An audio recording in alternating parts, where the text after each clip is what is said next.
de desejar boas-vindas a todos aqui. A gente tem um curto tempo aí para falar um pouquinho dos fertilizantes nitrogenados de eficiência aumentada, né? Então, ao longo dos anos aí eu tenho dedicado, eu sou bastante novo ainda, mas eu tenho dedicado minha linha de pesquisa na melhoria da eficiência no uso de nutrientes, certo?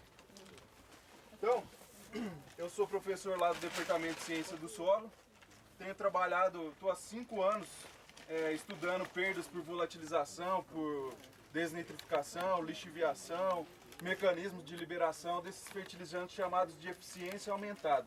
Então esse tempo que a gente vai utilizar aqui hoje, basicamente é para esclarecer algumas dúvidas, como eu estava conversando com os dois Marcelos aqui, como a gente tem muito produto entrando no mercado e muito mecanismo de ação diferenciado, eu venho notando que existe uma dificuldade muito grande do agricultor, do cafeicultor, diferenciar como que esses produtos funcionam no campo e em qual situação ele vai ter uma aplicabilidade mais adequada, certo? Então o objetivo aí desse tempo que a gente vai ter por hoje é tentar pelo menos esclarecer esses mecanismos de ação, certo? E tirar a ideia de que fertilizante de eficiência aumentada, estabilizado de liberação controlada, é somente o osmocote, basacote, que tem um valor agregado muito maior, na verdade, e às vezes não pode ser aplicado para uma cobertura no café, por exemplo. Certo? Então, para dar início, eu gostaria de falar um pouquinho para vocês sobre o que seria a eficiência agronômica de um fertilizante, certo? Então, esse é um dos grandes desafios da indústria mundial de fertilizantes, é o quê? Pegar o que a gente tem hoje de fertilizante convencional e agregar algum tipo de tecnologia, a ureia, ao MAP, para que ocorra um aumento do aproveitamento do nutriente presente nesse fertilizante, certo? Esse é um dos principais desafios da indústria hoje. E além disso, causar um mínimo de impacto ao meio ambiente, certo? Esse é o principal desafio. Mas o que vem a ser? O que seria uma definição de fertilizante de eficiência agronômica? É a quantidade do nutriente que foi aplicada que vai promover uma resposta X em produção pela planta, ou a quantidade de nutriente que foi aplicada que vai ser aproveitada pela planta no campo, certo? Essa seria uma definição aí de eficiência agronômica. Um paralelo que a gente pode fazer aí nesse sentido é o que a gente está vendo com a água, né? A gente pode fazer um paralelo entre fertilizante e água. Vocês estão vendo aí todo dia no noticiário, no jornal aqui no Brasil, que em São Paulo, devido à má eficiência no uso da água, o nível dos reservatórios estão baixíssimos e isso foi agravado devido ao quê? A uma situação de seca que a gente teve no ano de 2013 e 2014. Então o que as autoridades aí estão buscando fazer? Tomar medidas para diminuir vazamentos em tubulações, ou seja, melhorar a eficiência no uso e distribuição dessa água. É a mesma coisa que a gente já vem fazendo para as pesquisas com fertilizantes. Tentar melhorar a eficiência do aproveitamento do fertilizante que é aplicado, ou seja, reduzir as perdas, certo? Então esse quadro, ele mostra justamente isso, que hoje, por exemplo, se a gente pegar o nitrogênio, 30 a 60% do que é aplicado, ou seja, se a gente fornecer em cobertura 100 kg de N, dependendo das condições que você tem, você vai aproveitar 30 a 60 quilos do nitrogênio que foi aplicado, certo? Então isso, o restante, o que seria? Seriam as perdas. Como a gente tem aqui no nosso experimento, esse experimento ao lado aqui, a gente está avaliando 10 fontes de fertilizantes nitrogenados de eficiência aumentada. Para a ureia, em 3 adubações que a gente fez nesse café, a gente teve perda de 45% do nitrogênio que foi aplicado na forma de gás, que é a volatilização. Ou seja, no mínimo aí no máximo eu vou ter um aproveitamento de 55% do que foi aplicado como fertilizante. Isso sem contar os outros tipos de perda, como desnitrificação, lixiviação e outras mais que podem acontecer numa área de cultivo, certo? E aí, fica a dúvida, com esse grande número de produtos que tem no mercado, diferentes condições climáticas, seria bom se a gente tivesse um índice, né, como a gente tem para os eletrodomésticos aí, para ver qual que é mais eficiente de acordo com a classe dele, mas isso é muito difícil. Por quê? Eu aplico uma ureia na condição do sul de Minas aqui e uma no Maranhão. Condições climáticas diferentes, exigências, temperatura, tudo isso vai fazer o quê? Influenciar na eficiência de aproveitamento desses nutrientes, certo? Aí vocês podem me perguntar, como aumentar a eficiência do fertilizante? Então hoje, mundialmente, tem sido divulgado bastante um guia chamado Guia de Práticas 4C. Que são práticas que preconizam o quê? A aplicação do nutriente na quantidade certa, do nutriente certo, na quantidade certa e local e época adequadas. Então, se a gente seguir mais ou menos esses princípios básicos, que eu não vou entrar em detalhes, que são várias práticas, por exemplo, uma estratégia seria incorporar a ureia em profundidade numa área de cultivo de milho, um exemplo prático, assim, é um exemplo de uma estratégia onde você está usando a fonte certa, quantidade adequada e local e época adequados, certo? Por isso que chama 4C, de 4 certos. Então, se vocês quiserem algum detalhamento sobre essas práticas, eu posso passar para vocês, que eu não tenho como detalhar, mas qual que é o princípio e o principal objetivo dessas práticas? Fornecer a quantidade adequada de nutrientes para atender a demanda da planta e reduzir ao máximo as perdas desse nutriente no ambiente, certo? E dentro desse guia, dessas práticas de manejo 4C, a gente tem o que? A utilização dos chamados fertilizantes de eficiência aumentada. Então, o que seriam os fertilizantes de eficiência aumentada? São os fertilizantes no qual são adicionados algumas substâncias ou produtos ou recobrimentos que vão atrasar, estender o quê? O tempo de liberação do nutriente do grano para o solo. Por quê? Quando a gente coloca uma ureia no solo, o que acontece com ela? Ela é prontamente solúvel em água. Ou seja, todo o nitrogênio vai ficar no solo, sujeito ao quê? A absorção pela planta, mas também sujeito a perdas por volatilização, certo? Então, qual que é o objetivo do fertilizante de eficiência aumentada? Sincronizar o quê? A absorção desse nutriente com a demanda pela planta, certo?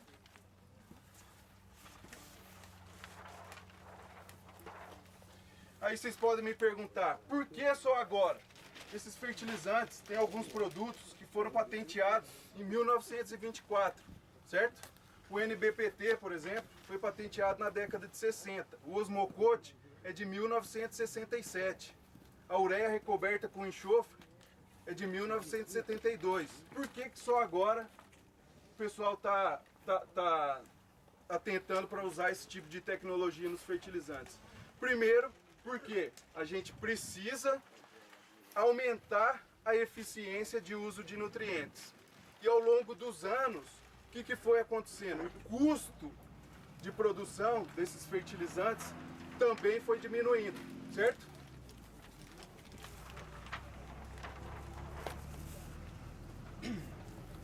E aí, a gente tem uma situação econômica também e ambiental diferente de que a gente tinha em 1920, 30, 40, 50, certo? Antigamente, por exemplo, o preço de um barril de petróleo, certo? De um trabalhador, hora trabalhador, era o quê? Muito menor do que é hoje, certo?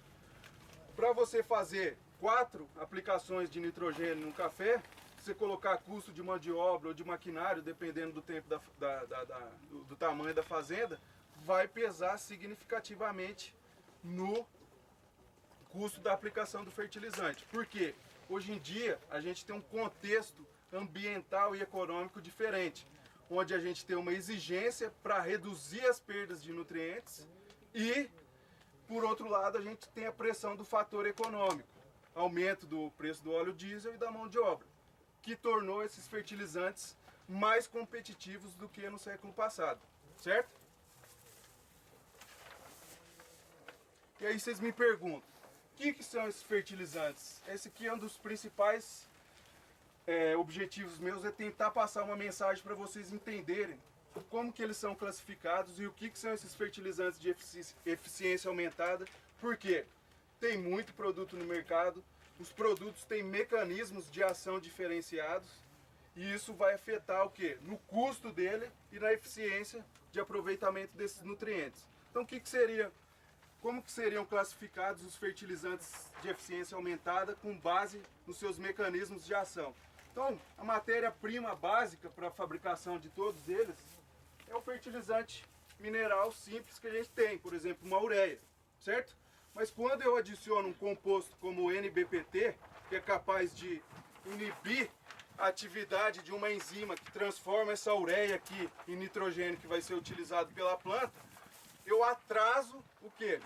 A liberação desse nitrogênio, deixo uma concentração menor em solução, ele fica estabilizado por um período para ocorrer uma chuva, por exemplo, e incorporar esse fertilizante no solo, certo? Então, são diversos compostos que a gente tem. Dos convencionais, a gente vai obter o de eficiência aumentada. Como que eles são classificados? Basicamente em estabilizados, de liberação lenta e controlada. Então o de controlada, vocês conhecem bem, que é o famoso osmocote, o basacote, que ficou aí no mercado e hoje leva a imagem de que o fertilizante nitrogenado de liberação lenta, ou estabilizado, ou controlado é muito caro. Mas na verdade, a gente tem diferentes tipos de tecnologia. O que seriam os estabilizados? Eles são divididos em inibidores da nitrificação e inibidores da urease. Então aqui é adicionado um composto para diminuir a intensidade dessas reações químicas no solo. O de liberação lenta, adicionado o quê? São processos químicos ou recobrimento com enxofre para alterar a solubilidade do grânulo de ureia. Por exemplo, eu tenho a ureia comum e a ureia recoberta com enxofre. Foi adicionado enxofre aqui, o que acontece com a solubilidade desse grânulo em comparação a esse? Ela é menor, mas ela não é controlada, ela é dependente de fatores ambientais, certo? Essa é o que diferencia, por exemplo, de um osmocote. Esse aqui, ele tem um polímero revolvendo o grânulo do fertilizante, onde a taxa de liberação do nutriente que está aqui dentro, ela vai variar somente em função da temperatura e da umidade do solo, certo? Então vou falar um pouquinho sobre cada um deles, né? Os fertilizantes estabilizados são divididos em inibidores da nitrificação e da urease. Então, no solo a gente tem uma reação que é a formação de um gás chamado amônia, que é perdido o quê? Para a atmosfera. Todo gás aqui ele vai subir, vai ser perdido, certo? Essa é uma das principais fontes de perda de nitrogênio do fertilizante, principalmente quando a gente utiliza a ureia. Quando eu adiciono um composto que tem a capacidade de inibir a hidrólise da ureia, uma enzima chamada urease, que degrada essa molécula de ureia, passar ela para a forma amoniacal que é absorvida pela planta, certo? Quando eu adiciono LBPT ou algum composto que é capaz de inibir essa ureia, o que vai acontecer com a transformação de ureia em amônia? Ela vai ser mais lenta, certo? Mas isso depende dos fatores ambientais, certo? O que seria o inibidor da nitrificação? Ele vai impedir a passagem do nitrogênio da forma amoniacal para a forma nítrica, certo? Consequentemente, ocorre uma redução das perdas de nitrogênio, principalmente por lixiviação. Aqui, eu sei que o tempo está corrido, mas eu preciso passar essa informação para vocês. Em situações de clima tropical, a gente tem que tomar muito cuidado com esse tipo de produto, que é o inibidor da nitrificação, mantendo nitrogênio em superfície na forma amoniacal. Por quê? Esse produto, basicamente, ele foi desenvolvido para reduzir perdas de lixiviação em condição de clima temperado. E ele veio para o Brasil também. Mas vamos pegar uma situação prática aqui, nesse café, onde a gente tem um pH na camada de 0 a 5 centímetros de 7, altíssimo. E o nitrogênio ficando na forma amoniacal. Isso aí vai ocorrer uma potencialização das perdas de nitrogênio por lixiviação, por volatilização. Então temos que tomar muito cuidado com esse tipo de produto aqui em condição tropical, onde hoje a gente tem solos corrigidos com camadas superficiais mais alcalinas, eu tenho dados aqui mostrando que esse produto aqui, a perda de nitrogênio por volatilização foi maior do que a da ureia, certo? Para finalizar, a gente teria os fertilizantes chamados de liberação lenta e controlada. Basicamente, resumidamente, que o tempo é curto, o que seria a diferença de liberação lenta e controlada? O de liberação lenta, a taxa, a solubilidade dele vai ser menor quando comparada à da ureia.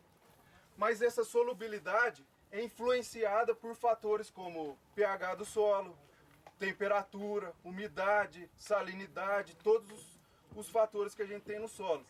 E os de liberação controlada, a taxa de liberação do nutriente vai ser influenciada somente por fatores como umidade e temperatura. Então, quando a gente tem uma condição de alta umidade no solo e alta temperatura, o que acontece? A taxa de dissolução do nutriente do grânulo do fertilizante, ela aumenta até para atender a demanda da planta, que é maior nessas condições, certo?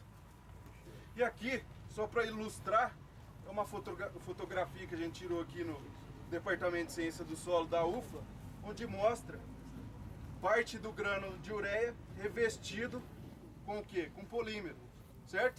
O que aconteceria, por exemplo, nessa situação? Esse polímero vai servir de barreira à dissolução do nutriente que está dentro do grânulo aqui para passar para a solução do solo, certo? Basicamente seria esse o princípio, o mecanismo de ação de um fertilizante de liberação controlada, certo? Aqui, só para finalizar, eu gostaria de mostrar para vocês aqui os principais produtos que a gente tem, né, e exemplificar com os mecanismos de ação. Então, na classificação a gente viu a ureia, que é um fertilizante convencional, certo? Quando eu coloco o enxofre recobrindo o grânulo da ureia, é uma tecnologia que foi desenvolvida lá no TVA, nos Estados Unidos, em 1972. Você vai ter o fertilizante recoberto com enxofre e a taxa de dissolução desse grânulo é maior do que a desse grânulo, certo? E esse aqui é classificado como fertilizante de liberação lenta. E esses outros aqui são todos exemplos de fertilizante de liberação lenta também, classificado como liberação lenta. Esses dois seriam os fertilizantes de liberação controlada, onde a gente tem uma camada, certo, de polímero, algum composto, revestindo o grânulo do fertilizante para controlar a taxa de dissolução do nutriente, do grânulo, e sincronizar com a demanda pela planta. E nessa categoria aqui, ó, a gente teria os fertilizantes nitrogenados estabilizados. Então, basicamente, hoje a gente só tem um inibidor da nitrificação no mercado, e os outros são, na grande parte, tem o princípio de inibir a atividade da urease no solo, que é a enzima que degrada a molécula de ureia para passar o nitrogênio para a forma amoniacal, que é absorvida pela planta, uma das absorvidas pela planta. Então, pessoal, é meio corrido, o assunto é bastante amplo, tem muita coisa para falar, mas assim, tentei deixar a mensagem para vocês. Se tiver algum questionamento, alguma dúvida específica, eu estou à disposição. Não só aqui, como lá na minha sala. Quem quiser, depois eu passo meus contatos, o cartão, se precisarem, estou à disposição. Certo? Obrigado.